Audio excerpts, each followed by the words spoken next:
Good morning, everyone. Thank you so much for your attention and your interest in the mitral valve.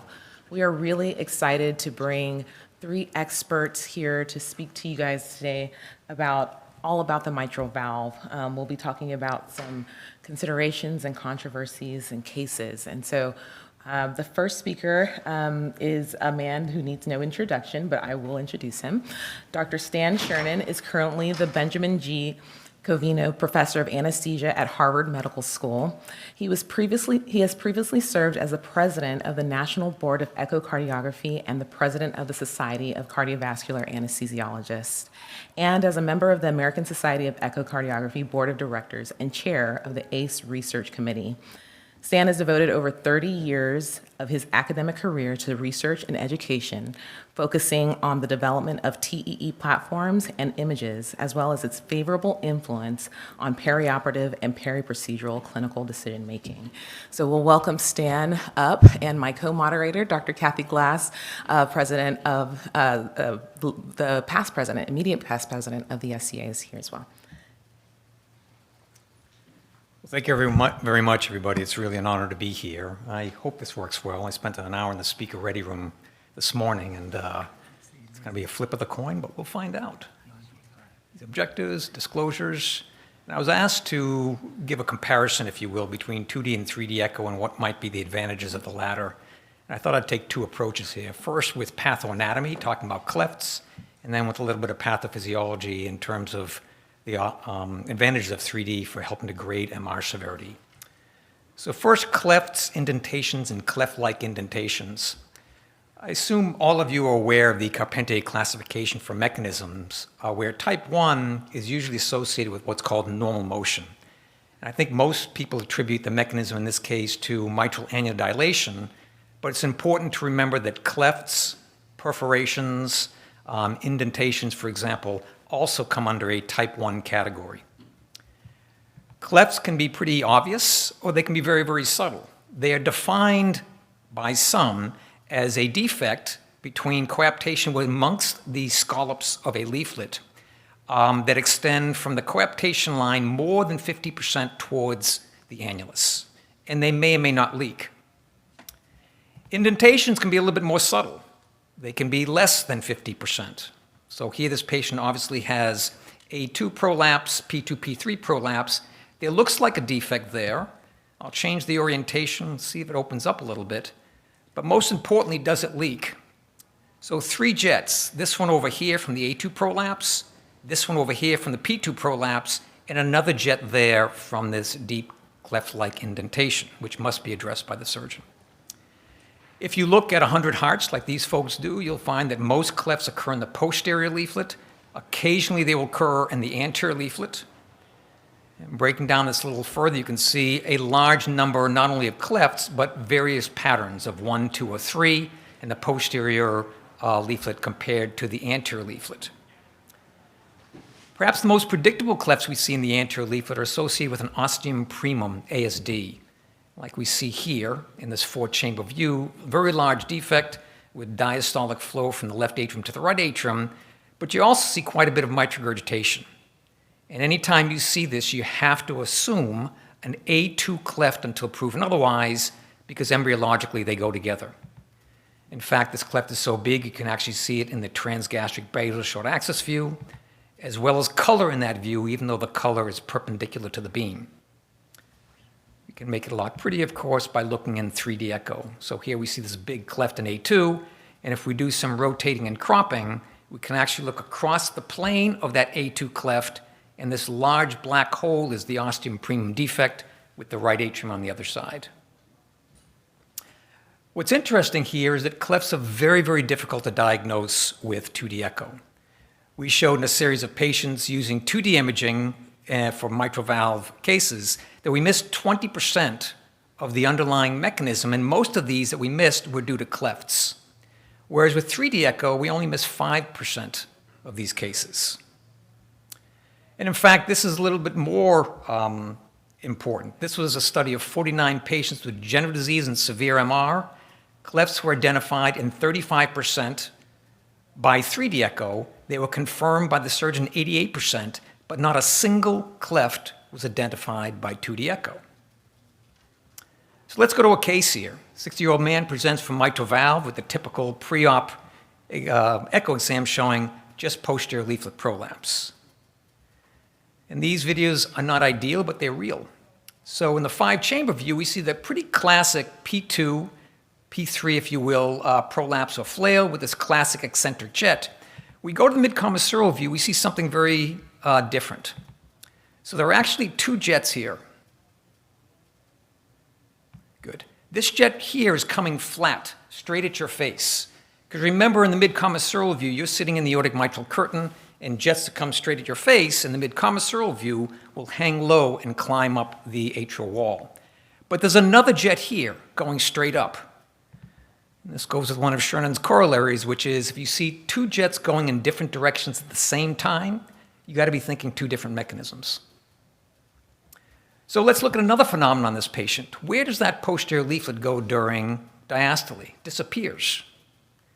We'll improve our resolution by going to zoom and going from gen to pen, and it's not an artifact, it still disappears.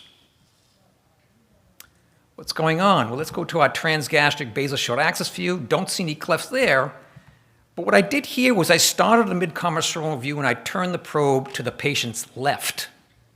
And you'll see that there's a kind of a strange finding here of a separation in that posterior leaflet.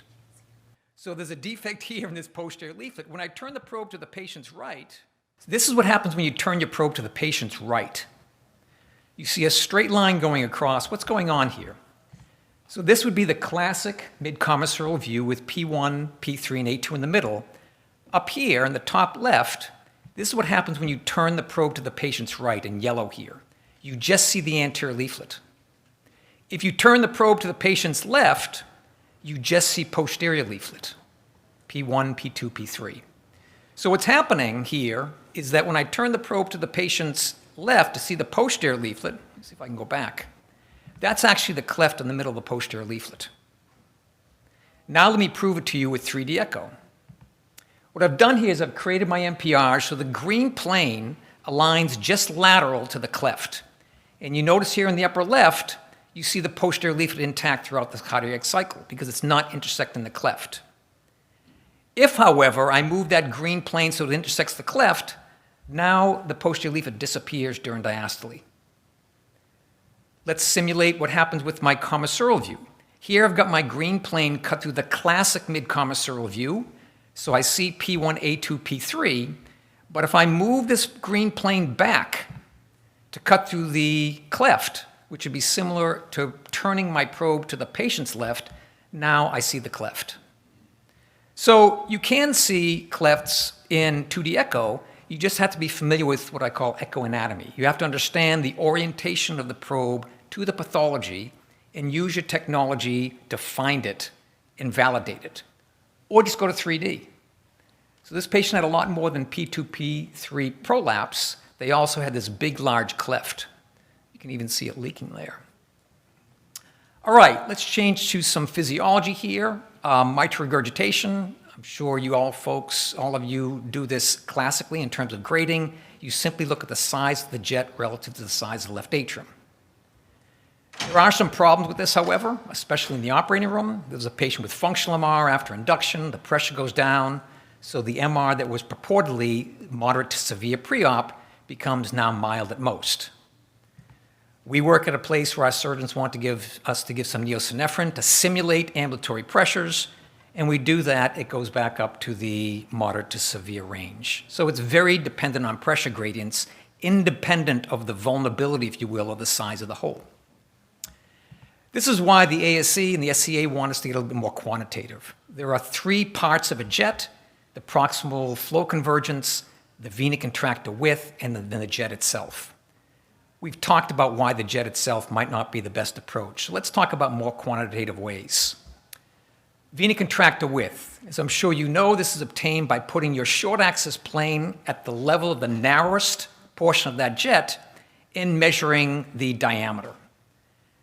The problem is in functional MR that this width, which is the classic way of measuring the vena contractor width, doesn't take in consideration the longer width across the commissures. And by using the classic or conventional technique, you'll grossly underestimate the size of the hole. PISA, not going to get into that today. It's essentially the continuity equation for calculating the EROA, or the effective regurgitant orifice area.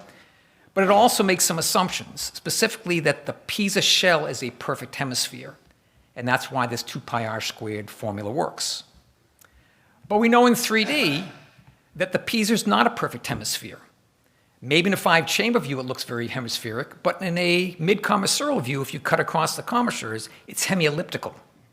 And other folks will say it's urchinoid, because here it's not a perfect hemisphere. This angle right here cuts into that hemisphere and gives it this kind of sea urchin shape, all making this simple approach, the 2 pi r squared, oversimplified. Vena contracta area, however, looks at the size of the hole in 3D in 2 planes and simply allows you just to draw around the hole. There are no geometric assumptions, so no calculations. You don't have to assume it's any particular shape. There are some problems, however, even with vena contracta area and PISA, is that we tend to take the best view of that vena contracta area in systole, measure it, and we make the assumption that it stays that way throughout all of systole. But it doesn't. It changes. For degenerative disease, that hole gets bigger throughout systole as the ventricular pressures increase. And for functional MR, it's biggest at the beginning when the tethering forces dominate, it's smaller in the middle when the closing forces dominate, and it's bigger at the end when the tethering forces dominate again. So where are you going to measure your VCA? Well, we showed that if you put a M-mode beam through the PISA, you can actually see that the radius in degenerative disease increases over systole.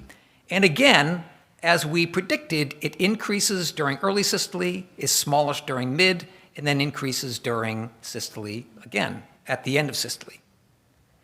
And in fact, if you actually look at a series of vena contracta areas throughout the entire cardiac cycle, in degenerative disease, it does what we expected. It increases, the hole increases, the MR gets worse as systole proceeds, whereas functional MR, over on the left, it has these 3 peaks.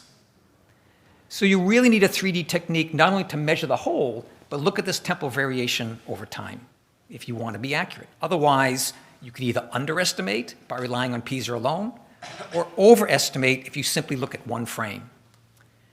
This is why the ASE says you really have to be careful, especially when you're trying to differentiate between moderate and severe, to first go with the obvious 2D, if you will, criteria. But when it gets to actually noting the difference, if you don't fulfill at least 4 of these, you must use 3D-like criteria here in this red ellipse to document the exact grade. There are semi-automated ways using AI. I'm not supposed to mention vendors, so I won't. This technique, I'm not sure if it's still around, but essentially uses AI to automatically measure the PISA radius and the aliasing velocity, look at that change in the hole over the systolic cycle, and give you an average.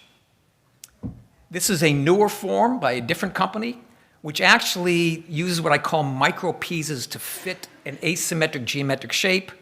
And the Navier-Stokes equation, if you're interested, takes all these micro PISAs to fit this shape, averages them over time to give you an average regurgitant volume and flow rate, thereby not only using AI and automation, but actually measuring what's actually happening to this grade using 3D techniques as well. So I think in terms of advantages and disadvantages, some we know, 3D of course costs more. There's poor spatial resolution and temporal resolution, increased dependence on advanced technical skills. But I think what I've hoped to introduce to you today is there's some actual very, very important assumptions that we make about very, very important diagnoses like clefts or MR grade that you really should be thinking about using 3D techniques if you want to give the surgeon the best information. Thank you.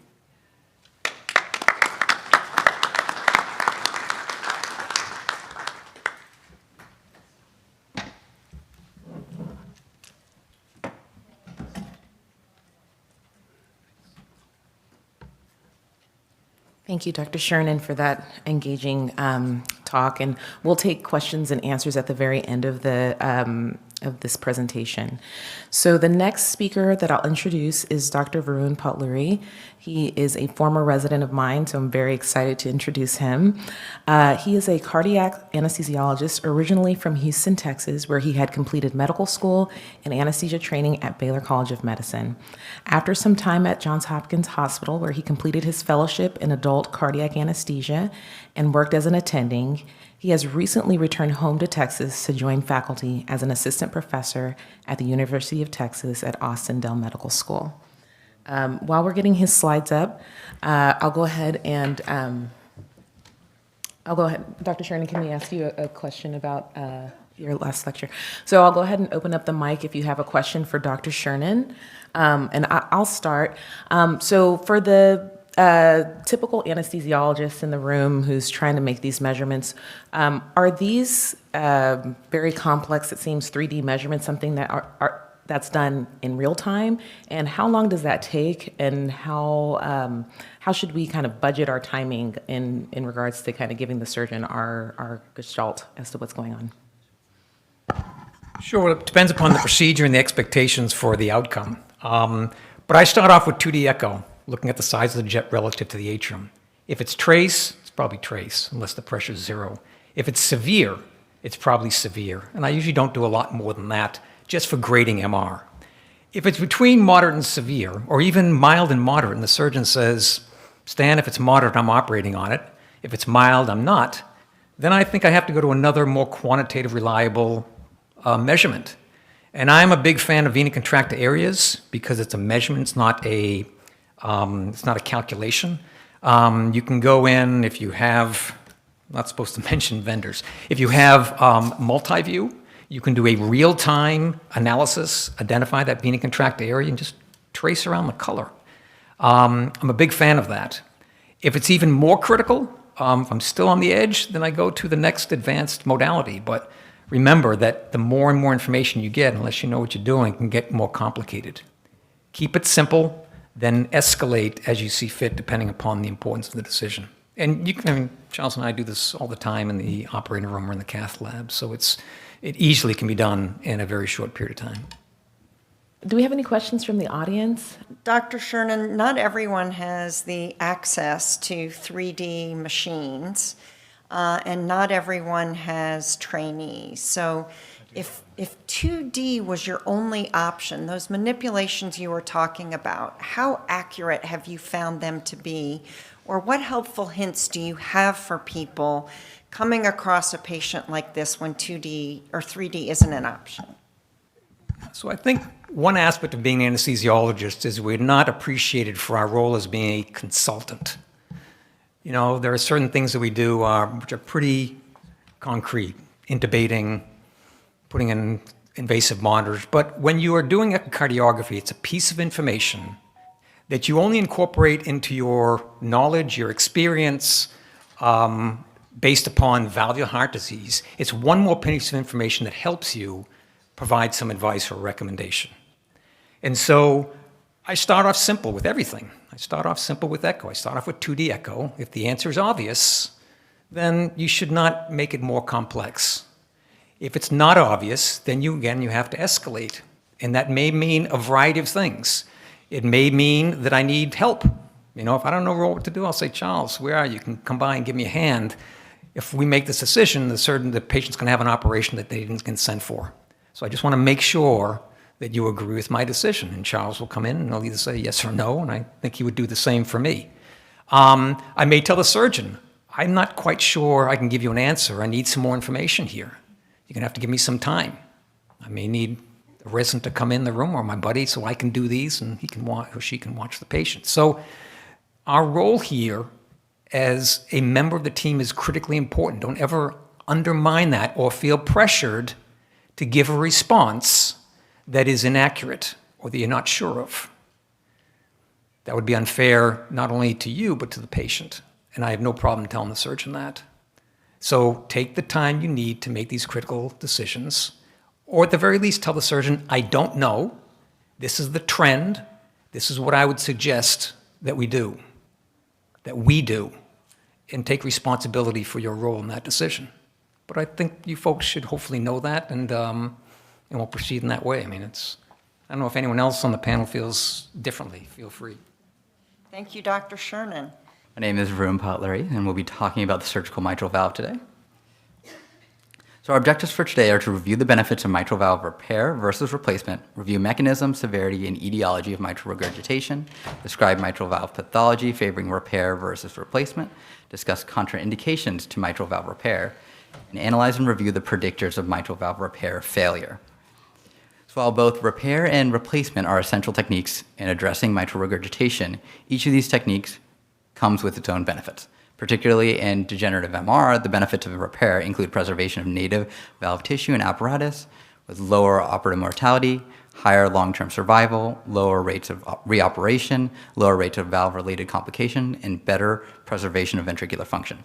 Replacement, on the other hand, serves as a very reliable alternative for non-repairable valve pathology and repair failure.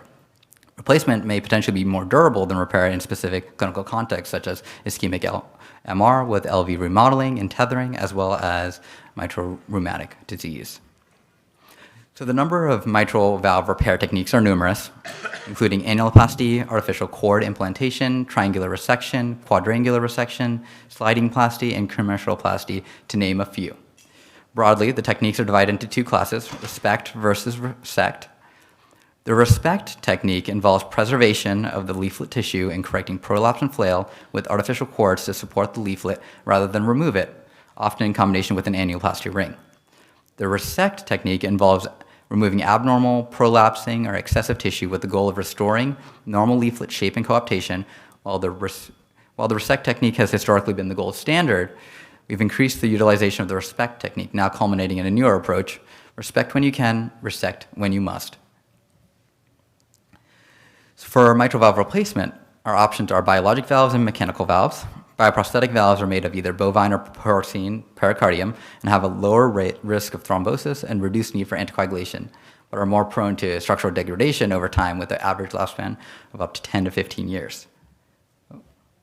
Mechanical valves have a longer durability, superior hemodynamic profile, but risk of valve thrombosis and require long-term anticoagulation. So let's imagine we're in the OR now, fully lined up and ready to go. Our surgeon walks into the room to review the echo, and your first evaluation of the valve might look like this. We have some P2 prolapse, which should be pretty amenable to repair. Or it could look like this, where the evaluation discussion for repair versus replacement might become much more nuanced. So let's jump into it. Let's talk about our approach for our evaluation of mitral regurgitation intra-op, and with the goal of determining if we'll be repairing or replacing today. So we'll start off by confirming the presence of and the severity of mitral regurgitation. Commonly, we'll confirm mitral regurgitation with a couple of measures, including vena contracta width, pulmonary vein flow, effective regurgitation orifice area, and 3D vena contracta area, especially in the setting of more complex and multiple jets. Caution must be taken, obviously, with evaluating mitral regurgitation for the reasons Dr. Sherman had mentioned before, due to decrease in afterload under general anesthesia in the absence of surgical stimuli. Often we'll try to match our preoperative hemodynamics to confirm our MR severity. And of course, vena contracta area has quite a few benefits, including the addition of multiple vena contracta areas for multiple jets, as well as being able to more accurately and potentially reliably measuring functional MR jets due to their elliptical shape. Establishing the mechanism of MR is essential in determining the best approach for valve versus repair versus replacement. Mechanism of MR is classically described by the Carpentier classifications. Type 1 is notable for normal leaflet motion, as seen with annular dilation and leaflet perforation. Type 2 is marked by excessive leaflet motion, as well as seen in prolapse and flail. Type 3A is characterized by restricted leaflet motion both during systole and diastole, whereas type 3B is characterized by restriction of leaflet closure during systole.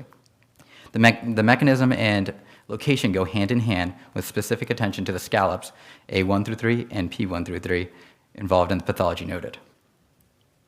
The mechanism of MR also closely relates to the etiology of mitral regurgitation as well as its repairability. In Carpentier type 1 lesions, congenital abnormalities such as clefts are amenable to repair. Endocarditis that's limited to the leaflet or with no annular involvement may actually be highly repairable.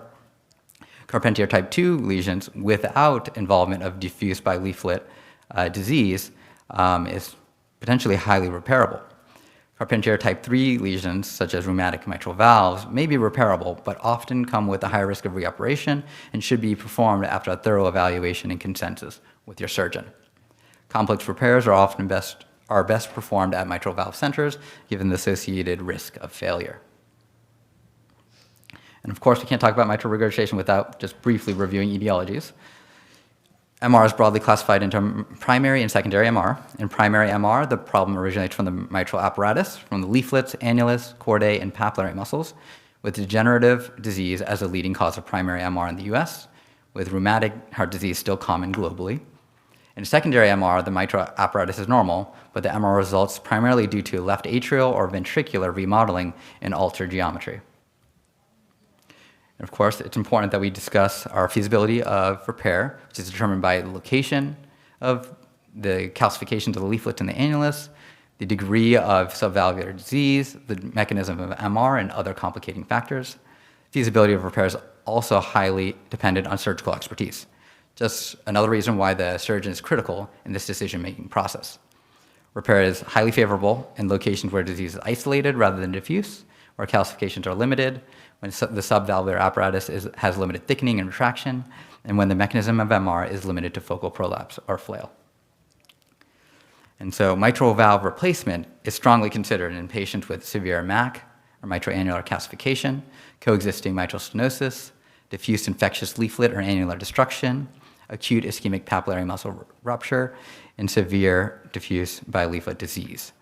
While some of these might be absolute contraindications to repair, others are relative contraindications depending on surgical expertise and patient factors. It's important that we think about these disease processes as a continuum of severity.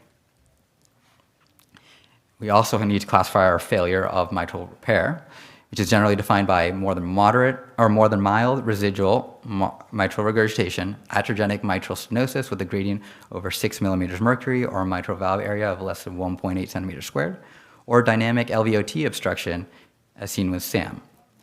Additionally, apart from mitral valve repair, it's important to think about iatrogenic injuries such as new aortic insufficiency from annular distortion or tethered leaflets in the left or non-coronary cusp, left circumflex ischemia presenting as new regional wall motion abnormalities, or damage to the coronary sinus or new conduction abnormalities.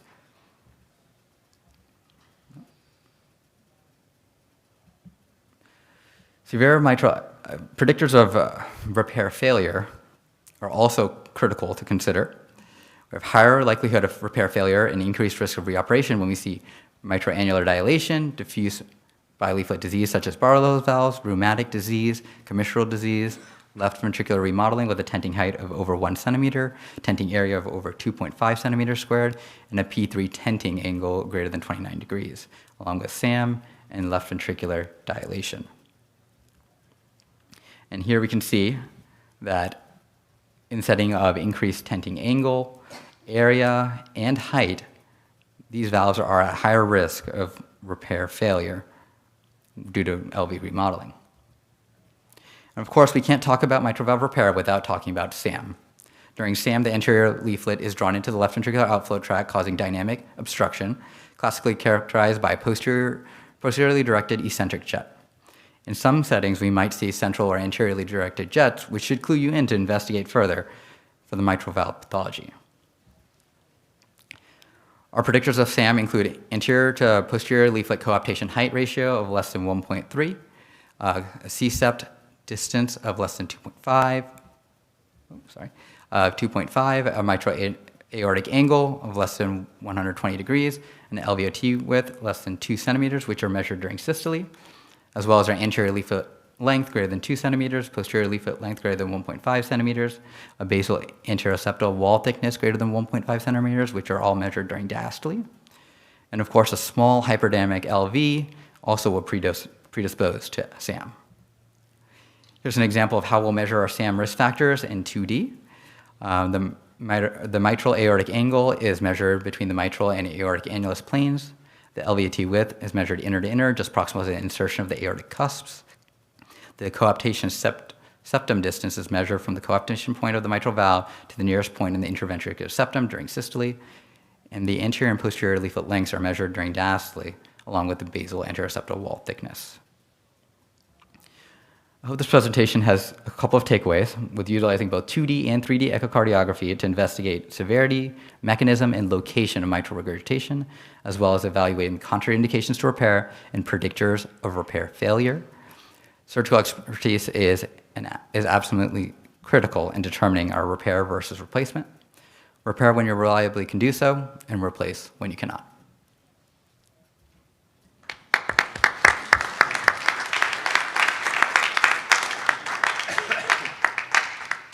Thank you, Varun, for that very educational talk. The last lecture we have is from Dr. Charles Nyman. Dr. Nyman is a cardiac anesthesiologist and interventional echocardiographer at Mass General Brigham, where he serves as the director of interventional cardiac anesthesia at the Brigham and Women's Hospital. And we are going to start. Awesome. Well, thank you for the invitation, and thank you for the previous two speakers for setting me up, because some of what I'm going to touch on sort of builds on where they were. I have the fortune of talking about a topic that's near and dear to my heart, and that's transcatheter mitral valve interventions, and I'm going to talk about current trends and future directions. I have no disclosures. So in terms of objectives, I'm going to sort of briefly go where we are currently in this field. I'm going to talk about our currently commercially available technologies. I'm going to identify some of the challenges and hopefully explain why we haven't seen this take on the space in a manner consistent with TAVR. And I'm going to show you some of the current things that are underway. Now, certainly, MR is, or at least mitral disease, has a significant unmet need. And as you can see, the prevalence with age just steadily increases to the point that once you're in your sort of 8th decade, it's in the sort of 8 to 10% range of the population that has significant mitral valve disease. And at that age range, a lot of those patients have significant surgical risk. And while we just heard that there's a significant upside to repair, not all of these valves are suitable for repair. And then depending on the patient and the disease type, the outcomes do differ by the different etiologies. And so what this patient population really needs is less invasive techniques and techniques that may be suitable for those patients with prohibitive risk. So this is the most current data that we have from the TVT registry, and as of 2020, there were a total of 403 sites doing mitral edge-to-edge repair, and a little over 300 sites doing mitral valve replacement or transcatheter mitral valve replacement. The latest number is up to 483. But you can see when that's half of the number of TAVR sites we have, the adoption of this technology hasn't been nearly as widespread. And for a case of reference, from 2014 to the first quarter of 2020, the entirety of the procedures was just what they were doing in the 2020 just for TAVRs. And I wanted to sort of highlight some of the sort of trends. This was a study that tried to see that if the high-volume TAVR centers did more mitral procedures and had better outcomes for mitral procedures. And while there was some association, I didn't touch anything there. While there was some association, you can see that, let's see if I can get my laser pointer to light up. The highest number of mitral TEER procedures didn't even crack 100.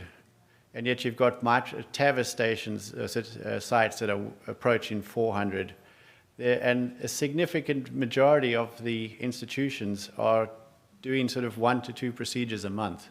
And so it's really hard to become truly proficient in technologies that are new, novel, and constantly expanding. So in terms of where we stand right now, essentially it's edge-to-edge repair, which you can see the example on the left, and on the right, taking repurposed TAVR technology and doing valve-in-valve technology. Unfortunately, the results of valve in MAC are really not great, with approximately a 30% 30-day mortality. So I don't mention that very much.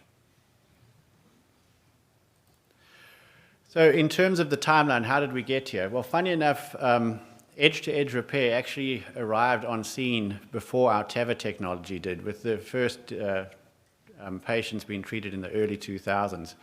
And in 2005, we had Everest 1, and 11, we had Everest 2. And finally, we got FDA approval for edge-to-edge repair for prohibitive risk in degenerative MR. 2017, valve-in-valve TAVR devices in the mitral prosthesis was approved.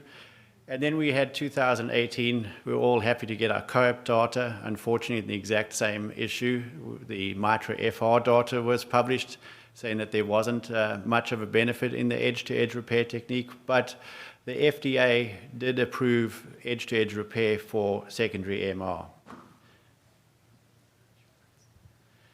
I was going to say the ghosts in this room. So the Alamo ghosts, I guess. Yeah. And then in 2022, we had a second tier device, so that's always good that you have options and alternatives and hopefully competition within the space. And then recently, in May of this year, the Tendyne device, which is a transapical process where you can see there's that apical pad that's outside the apex of the heart, and then this supports the expandable prosthesis that sits in the valve. And this was approved for the MAC cohort only, because we really don't have good surgical or transcatheter options for patients that have severe MAC. And so we started to see some of these newer technologies come online.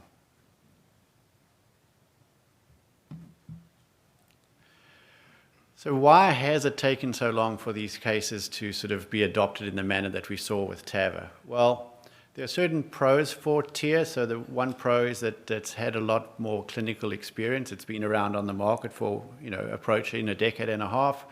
And it's a less invasive procedure. Certainly it's transfemoral, transseptal, so it doesn't require transapical access. But the reality is, if we've been honest, it results in incomplete MR correction. It is very operator and lesion dependent outcomes. I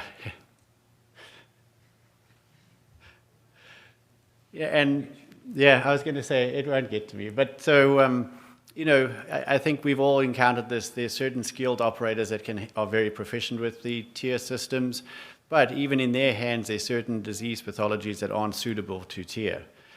There's a lot of anatomic limitations. The simple fact that we are essentially sacrificing mitral valve area for MR correction, there's a limit to how much you can zip that valve up. There remains the risk of single leaflet detachment, although in experienced centers that's approaching less than 1%. And you do leave your patient with an iatrogenic ASD that may have significant left to right shunting that could push the right heart into significant consequence. Now, what's the pros for transcatheter mitral valve replacement? You truly, when these devices work well, you have complete MR resolution. And within the confines of a specific technology, it tends to be a repetition of the same procedure as opposed to trying to adapt to that patient-specific valve. But the screen fail rate is exceptionally high. In one of our device trials, we've submitted a tremendous amount of patients and had a 90% screen failure rate. So if a device only works for 10% of the population, our other devices are 70% screen failure rate. So there's going to be a need for multiple different devices to solve the problem so that we have different options for our patients. And I'll show you what's coming down the pipeline. One of the major problems is you're not actually doing something that removes that anterior mitral valve leaflet. And so you put in the prosthetic in the mitral position, and you're shifting the anterior leaflet into the LVOT. And as we saw in SAM, as opposed to surgical correction where during systole that anterior leaflet moves back out of the way, the prosthesis in these percutaneous therapies is actually pushing and holding the anterior leaflet in a position where it may be at risk for outflow tract obstruction. These valves are incredibly bulky. The risk for thrombosis is really high, and so these patients need a significant amount of anticoagulation. And these, particularly as they currently stand, that's a significantly large sheath. Think about the early TAVR sheaths back in 2009, and some of them still require transapical access, and that comes with a whole bunch of consequence. So I'm going to hit on some of the real challenges. The one thing is anatomical size limitations. These devices all get designed on sort of standardized patients, but we've all seen our patients don't come in one shape and size, and left atrias can be massively dilated, and that will limit what options you have. I'm going to highlight the next section of this talk on LVOT obstruction because I really think it's one of the major problems. So as discussed, you have this anterior displacement, and this is an example of a valve in valve. So these are the struts. You now put your stent into this strut of your bioprosthetic, and you've left with this non-permeable leaflet that's obstructing the LVOT. And this generates the concept of a neo-LVOT. So what we do at our center is we take our 3D CT, we put in this cylinder into the prosthetic, and then we trace out the neo-LVOT. And at point of a cutoff, typically neo-LVOTs greater than 1.7 centimeters are unlikely to lead to significant increase in LVOT gradient afterwards. This is in the early days. This is back in 2010 where we thought we were ahead of the curve. We put a valve in a TAVR, in a mitral prosthesis, and you can see where this anterior stent is. And we had a mean gradient of 58, and this was in the days of transapical, and let's just say that she didn't do very well. So, mitigation, I showed you the CT scan modeling. Once you have a patient that has a neo-LVOT that's less than 1.7, you need to either do something to that leaflet or do something to the intraventricular septum. And so in terms of leaflet modification, this is the Batman procedure. You may have heard of Lampoon. It's just a different technique to violate this anterior leaflet. And so we've punctured the leaflet, and now we're going to blow up a balloon and actually rupture that leaflet, and then we can go and blow up a valve in valve into that area and not have that outflow tract obstruction. So in the final part of my talk, I'm going to hit on some of the future directions. We're now estimated between $2 and $5 billion have been invested in this space. And given that we have pseudo half a device available to us, you can see that this is not an easy solve. And every company is coming up with different ways to try and address both the anatomical considerations. Some of the more nuanced and nifty are where they use an anatomical seal with an outer skirt, and then the valve itself sits independently within that. So that's an example here you can see in the Vogue or in the Intrepid device. And they're also coming up with different techniques to try and address the neo-LVOT, either with clips or hooks that will bring the leaflet up, or anchoring systems that will actually shrink down the annulus, as you can see here in the M3 or the High Life, and try and keep that anterior leaflet away from the outflow tract. So here's the Intrepid device. In essence, geez, it jumped ahead again of me. So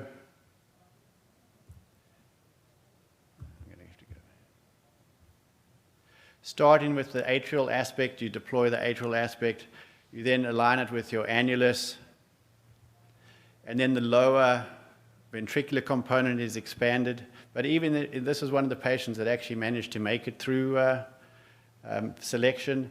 You can see here why this anterior aspect of the valve pointing through the LVOT would be at risk for outflow tract obstruction. But when they go well, they truly go well. And here you can see the valve landed above the mitral annulus, and a complete resolution in the degree of MR. This is an example of the Alta valve. Now what the Alta valve is it's trying to say, let's stay outside of the mitral valve apparatus itself, and it's an entire nitinol ball that fills up the entire volume of the left atrium.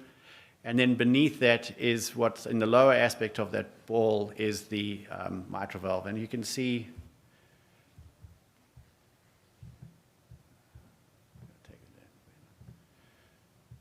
this is a patient with significant MR. And so switching back between laser pointer. So here we have the stent, which is just this huge ball, and then the valve is suspended within the middle of that. And so because it's actually above the mitral apparatus, the SAM risk or the LVOT obstruction risk isn't there. And then looking at the image on the right, you can see a complete resolution maybe, if you're a pessimist, some trace PVL on the outside of the ball. But just to put it into reference, this is a little bit more complex. Needed to clip the medial commissure to address that. And then take a look at the size of the device. No wonder this patient needs anticoagulation. And you can imagine some of the challenges in getting this seated and well positioned. And then we also had to close the intraatrial septum. So it's not all roses and sunshine, and hopefully this device shows you an example of when things don't go right. What the HighLife device needs you to do is to essentially come in with the catheter, sneak behind all the caudal apparatus of the posterior leaflet, and then come back out the aortic valve. And so you can see us steering this anchoring catheter around the subvalvular apparatus. You then have to cinch that down, and it's within that anchor that you then land the prosthetic. So now we've come transeptal. I've dropped the gain down here so you can see the anchoring dock. We've gone through that dock, and now we've expanded.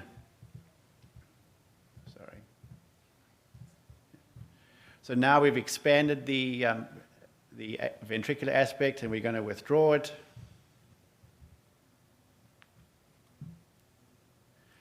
Everyone's excited until we put on our imaging, and you can see that the anatomical constraints of this patient's anatomy didn't allow for the atrial disc to fully expand. And now we've got a prosthesis with still a significant amount of MR. And so this patient ended up in the operating room. And so, in summary, transcatheter mitral therapies, there are increasing options. Hopefully this will lead to increasing indications. But the reality is we're going to take some time for trials to truly find out which patients are going to benefit from this technology.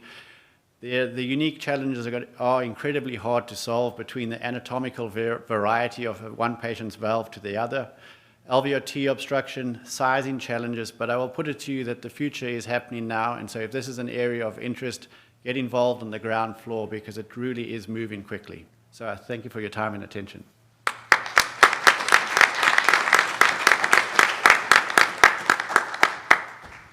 Thank you, Dr. Nyman. I personally am very glad I'm not in this space. Our cardiologists are trying even more unique solutions like septal ablation. Yeah, exactly. You can imagine how that might go. Two questions for you. One related to the tiers.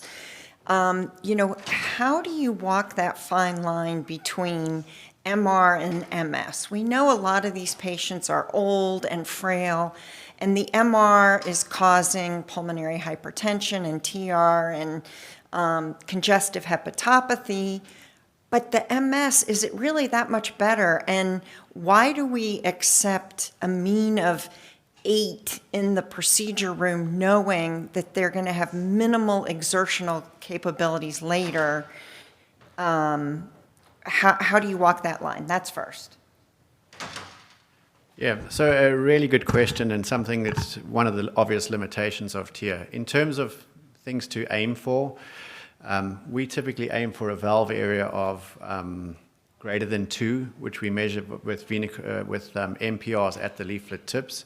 Once you get down below valve areas of less than 1.8, it is an independent predictor of worse outcomes. And then with gradients, there's a bit of a difference. We aim for gradients of less than 5 in the lab, knowing that once the person's awake outside of anesthesia, it's going to go up. But in some of the functional MR patients, particularly the people that are very, very sedentary, there hasn't been demonstrated a difference in those patients.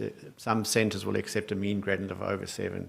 But certainly, you don't want to take one problem and make it worse. In terms of a target for how much MR residual is acceptable, Stuart Little's group published a VCA cutoff of 0.27.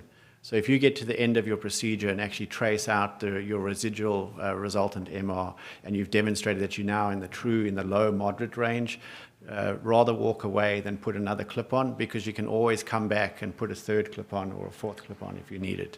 But once you let it go, the patient owns it. Thank you. And then back to the TMVRs. I know very few centers are doing, and we talked about all the significant risks of them.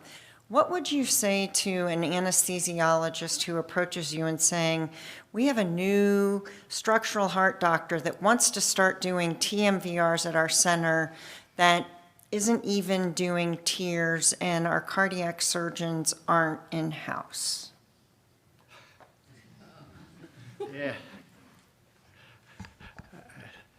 I think that the chance for complications is incredibly hard to predict. So the first one I would change is that you need to have the surgeons in-house. You know, even at our center on procedures where we're not truly pushing the envelope, we can't predict which one of those patients are going to have a complication. Randomly, one perforates or something embolizes that shouldn't, and all of a sudden you're looking to go to the OR. So I would flat out say that at least when you're first starting out, you kind of want to have the cardiac surgeons in-house. With regards to, the second part was, should they do it? Yeah. Yeah, if without doing TEER, so at least from a standpoint of technical proficiency, if you're an established TAVR center and you have familiarity with the system and platform itself, the procedural steps aren't as foreign as, say, TEER. So if someone's an established TAVR center and it's land in valve, and your images can provide you with the screening CT scans to minimize the chance of complication, I think it's doable. The difference and the improvement for these patients compared to a surgical re-op is remarkable. And because you land in valve, that's a secure landing site that's a lot more stable than some of the other sort of more cutting-edge things. Thank you very much. Dr. Potluri, you're not off the hook here. Question for you. You showed a lot of great information, more than anyone could possibly absorb in 20 minutes. But one of the things I wanted you to talk about was accuracy of measurements, angle, tenting height, all those things. Can you be specific about stage of the cardiac cycle and location of your cursor for those measurements, and if you have a reference that you prefer so that everyone goes home, they can pull it up and say, I need to do this to be accurate, that would be great. So for tenting height and tenting area, we will refer to systole. So normally we consider early systole, where our tenting area and tenting height are with significant mitral regurgitation is occurring. As far as tenting angles, I've only ever measured P3 tenting angles, so I'm not super familiar with checking other tenting angles, but I'll definitely defer to some of the more experienced panelists. Yeah, I would just say that the P3 tenting angle is the only one that's been validated as an independent risk factor. And in order to do that, you need to be proficient with NPR software so that you can make sure that you line up your imaging plane with the true P3. And at least now with our contemporary vendors, we can measure that angle and line things up very, very quickly. So, but I agree, the other angles haven't really held up. Stan's bound to have something more to add. I can't help it. So that article is from the Gorman brothers out of UPenn, and they said that the P3 tenting angle of 29.7 degrees, if it's more than that, then you are vulnerable to recurrent MR after mitral valve repair for ischemic mitral regurgitation. So not necessarily for an idiopathic dilated cardiomyopathy. But of interest, when that measure was put up against the CTSNet trial data, it didn't predict their failures in this randomized double-blind study comparing mitral valve repair plus CABG or not CABG. The only thing that was predictive was a basilar aneurysm at the LV. Gorman Brothers came back, they put together both basilar aneurysm and tenting angle P3, and they found that together they're more predictive than either independent. Goes back to what I said before. This is not a memorization game where you pick a number out of a manuscript. You got to understand the concept and be a consultant. Many of you here are doctors, and this is just one piece of information that you incorporate into your vast wealth of knowledge to make a recommendation as a team member. Okay, one last chance for the audience to ask questions. Go ahead, please. Thank you for the great lectures. I am Jay from Yonsei University, Seoul, Korea. So since you all mentioned about SAM, when we see SAM in the operating rooms, usually I also go to the transgastric views and search for accessory papillary muscles and accessory coda, possibly try to find the aberrant coda which may have some role in the pathophysiology of SAM, but when I find one and I see it's attached, like sometimes it's primary coda, sometimes it's secondary or tertiary, but where do you go from there? Are there any clinical tips to correlate the finding of aberrant codas from accessory papillary muscles, which will actually correlate with the SAM? So to clarify, are your surgeons going back and selectively removing those cords to try and decrease SAM? Yes, sometimes if we are sure that the aberrant coda is associated with the SAM pathophysiology, then yes. Okay, and is this in hypertrophic patients or in failed mitral valve repair? Mostly in hypertrophic patients. Hypertrophic. There you go. Go ahead, Sam. I mean, Stan. Go ahead. Go ahead, Stan. So SAM from Hokum is a very, very different disease than SAM after mitral valve repair. There are draggers and there are lifters and there are drifters like me. It depends if you're a believer in the mechanism of dragging or lifting. Dragging is more, I think, with Hokum, and lifting more with mitral valve repair. So for me, I think if I see a cord, an abnormal cord, I look for anterior leaflet muscle displacement. And as I said, those are usually in Hokum patients or concentric hypertrophy patients. But it's rare, at least in my experience, that for patients who don't have subannular apparatus abnormalities, namely it's a leaflet issue, that chordal SAM, or I think they call friendly SAM in other parts of the world, are rarely obstructive in terms of gradients.